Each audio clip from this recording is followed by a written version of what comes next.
Hello, I'm Dr. Townsend. Welcome to my video. Since 1975, I've met with thousands of people in counseling and social work settings. Many of these people are folks who've come seeking help to cope better with their emotions and to handle communication better in relationships with people.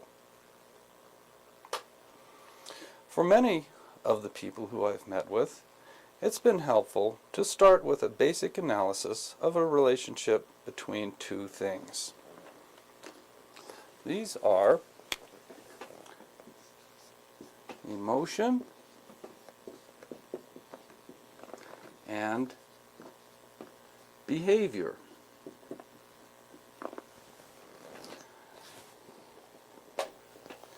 Now, emotion, of course, is the feelings that a person has on the inside. Emotions are the feelings inside one's body, inside one's mind. Other people can't be aware of a person's emotions unless a person somehow shows those emotions. Now, behavior is, of course, the actions that we do with our body to interact with the rest of the world. Emotion might be considered an internal state. It's what's going on the inside of the body and the mind. Behavior is more an external state. It's what we do to interact with the world outside of ourselves.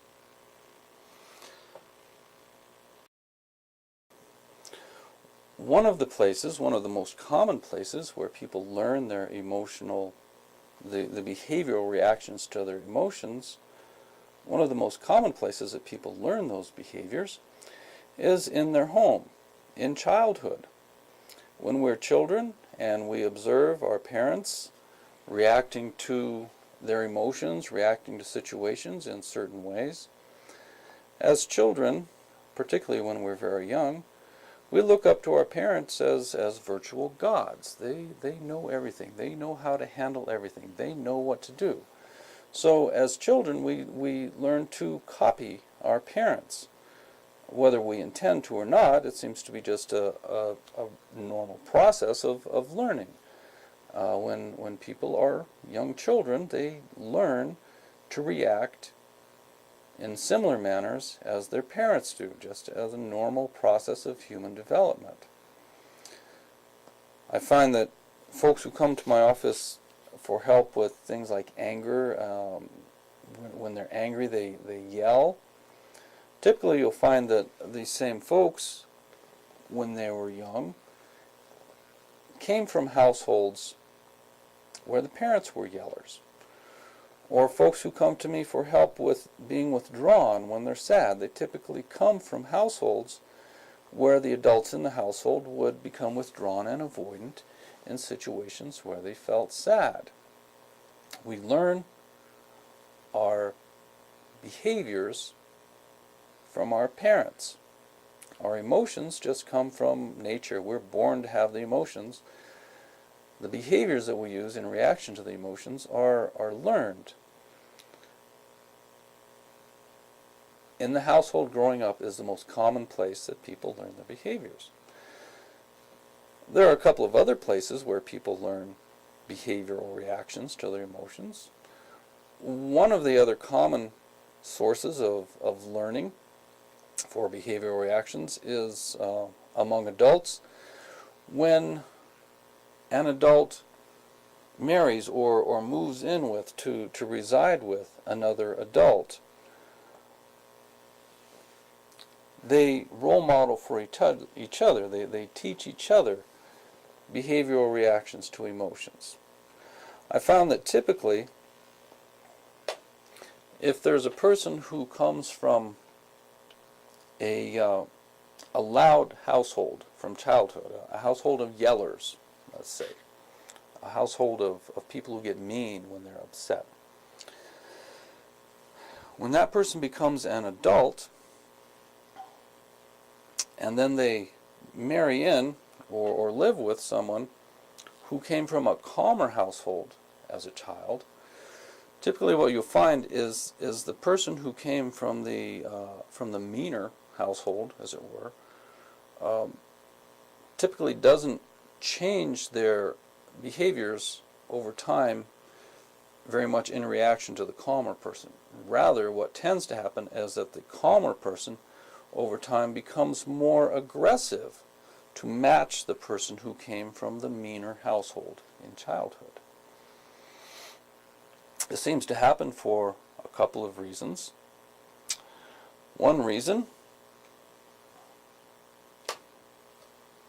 when you've got one person in a household who tends to have aggressive behaviors, you have another person who was raised to have calmer behaviors, the person who was raised to be calmer oftentimes feels over time that they need to start defending themselves against the more aggressive person. So they will start to behave more aggressively in order to protect themselves physically or emotionally from the more aggressive person.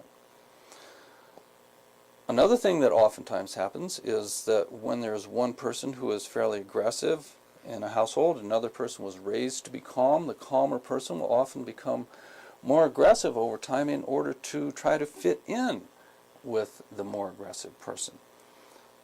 More aggressive spouses tend to belittle or insult the calmer spouse, saying, "You don't show your feelings. You don't let anything out. What's wrong with you? Why are you always holding things inside?" Becoming insulting to the calmer person simply because they're not aggressive. So in order to try to fit in with the more aggressive person, the person who was raised to be calmer becomes more aggressive to fit in. Calmer spouses tend to become more aggressive also because as children raised in a calm household, they were not taught, they were not trained, they were not shown how to deal with aggressive people. So they become, in a marriage or in a relationship where they live with someone, they become more aggressive because they don't know how else to handle it. They see this aggressive person handling things aggressively in order to defend themselves and fit in and just find a way to handle the aggressive feelings in the household. The calmer person will generally tend to become more aggressive as time goes by. Another place that I've seen where many people learn aggressive behaviors, although they might have been raised in a nice, calm, quiet household, people who handle their emotions in a good, constructive manner, they're raised in that kind of household, but they come to me as an adult saying, "Dr. Townsend, I find myself, when I'm upset, I found myself acting like a jerk, and I don't understand why." Well, one place that people learn those behaviors is perhaps in a marriage relationship, but that's not always where calm or people learn to be aggressive. Sometimes it's from the work environment. I've had several folks come to see me who were police officers, firemen, jail guards, prison guards, people who work in environments where aggressiveness is condoned and role modeled by co-workers. Now, perhaps it's not condoned and demanded by the work policies of an agency where someone works, but rather environments that require some aggression at some times tend to bring together people who are comfortable with aggression. And when a person who is raised to be calm starts to work in an environment such as that, their level of aggressive behavior tends to go up and up and up so that they can fit in with their co-workers, so that they can perhaps effectively get the job done because the job requires aggression at some times. The home, whether the childhood home or the adult marriage home, the home is not always the place where people learn aggressive responses to emotions, but sometimes it comes from the work environment. Some work environments are what one might call toxic. They will change a person's personality for the worse. And folks who work in toxic environments oftentimes come to me complaining that the aggressive reactions that they learned at work have been generalizing over into the home environment. So when they come home from their toxic workplace, they behave in a toxic manner toward their household members.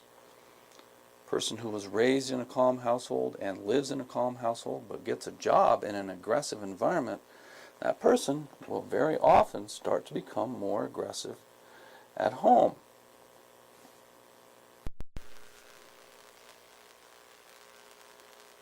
Regardless of whether aggressive or withdrawn behaviors are learned in childhood or in an adult home or in the workplace or from a school environment or from peers, regardless of where those behaviors are learned, the fact remains that those are learned behaviors. For some people, the habitual use of those learned behaviors becomes so ingrained that they identify the behavior with the emotion, and perhaps they were taught as children or in other places they were taught to identify the behavior with the emotion to where they see the behavior and the emotion as one and the same.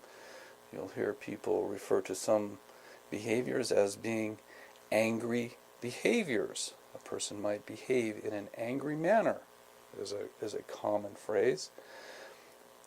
However, behaviors themselves are not angry or happy behaviors.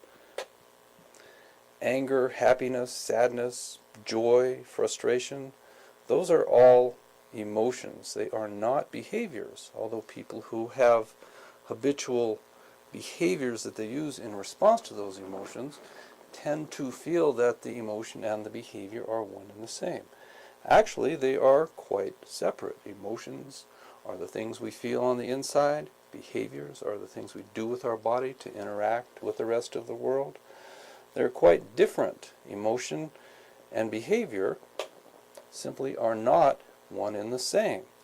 People learn specific behaviors to use in reaction to specific emotions. So whether the behaviors were learned in childhood, in marriage, in work, in school, from friends, wherever it's learned from, it still remains that it's a learned behavior. The awareness that behavioral reactions to emotions is learned, and looking inside oneself and at one's past, being aware that one learned behaviors from some specific place can be a very useful insight, just simply to know where the behaviors came from that a person is unhappy with, such as if a person is yelling or throwing things or hiding away from people. There's some value in knowing where those behaviors came from. The main value in knowing where the behaviors came from is simply to help differentiate behavior from emotion. If a person knows where they learned behaviors, they can look at the environment that they learned it from and see that was a teaching environment for the behavior. Being aware that other people in different sorts of environments don't use the same behaviors. Although everybody has the same sorts of emotions, not everybody uses the same sorts of behaviors. Not everybody becomes aggressive when they're angry. Not everybody becomes withdrawn when they're sad, and so on. The behaviors are learned, and it's helpful to look inside oneself, to look at one's past, and see where one learned the behavioral reactions that person uses on a habitual basis. However, being aware of where behaviors came from, being aware of where behaviors were learned from, does not necessarily get those behaviors to change. Knowing where a person learned how to cope with emotions does not give a person skills to cope with emotions better. It doesn't give a person new things to try, new things to develop as more constructive habits. I suppose that's one of the flaws that you might find in some psychological theorists, such as Sigmund Freud, who basically thought if you can help a person to achieve insight and awareness to where a behavior came from, the behavior is likely to stop. In my experience, that's not true. Once a person knows where their behavior came from, they just simply blame the past on their behavior. They simply blame their behavior on the past, and the behavior continues, and they justify it or explain it away by simply saying it came from the past, sort of taking it out of the person's hands so they don't feel like there's any purpose or need to change it because it's not their fault. Simple awareness of where a person learned a behavior can be useful, but it does not solve the problem of finding better ways to cope with emotions.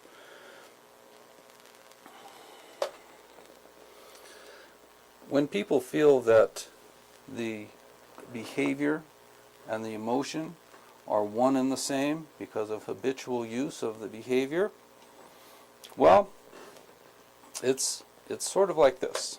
We're going to use another analogy. We're using snowballs and avalanches a few minutes ago. I'm going to use a somewhat different analogy at this point. I'm going to use an analogy based on restaurants. Now, we could use an Italian restaurant or a Chinese restaurant or an American food restaurant. We could use any sort of restaurant, but I just have to pick one so I can use it in a sensible way. Just randomly, I'm going to pick Chinese restaurant. We're going to imagine a pretend Chinese restaurant, just an imaginary Chinese restaurant. Now, the analogy works like this. A person feels hungry, so they go to a restaurant seeking food. This is an analogy for a person who feels angry and they need to do something with their anger. They seek a behavior to use to follow the emotion of anger. The analogy is that a person going to the restaurant feels hungry. They're seeking a behavior to use in reaction to their hunger. They want to eat. They go into a restaurant. Now, let's suppose a person goes into our imaginary Chinese restaurant and the waiter were to come out and hand you a menu. And there at the top of the menu is written the word rice. And rice is the only word on the menu. The rest of it is blank. Just the word rice. And the waiter says, "You're hungry? You eat rice. Rice is all we have. When a person is hungry, they eat rice. Rice and hunger, they go together. There is no choice. You feel hungry, you must eat rice." That's an analogy for a person who, when they feel angry, believes that they must behave in an aggressive manner. Anger and aggression go together, and there is no choice. Once a person is angry, it is the same as behaving aggressive. It's like a person who goes into the restaurant and is told the only thing they can eat when they're hungry is rice. Now, this of course is an imaginary restaurant that I just told you about. If one were to walk into a real restaurant, a real Chinese restaurant, of course you go into that restaurant and the waiter is going to hand you a menu and it's going to have listed dozens, perhaps scores of different food items on there. Many, many things that one could choose from. Even in a real Chinese restaurant, rice is on there. Rice can be chosen, but it's not the only choice. When a person feels angry, aggression is there. Aggression is on the menu, but it's not the only choice available on the menu. So I'm going to show you today a menu of behaviors that are available, the behaviors that are available on the menu of life.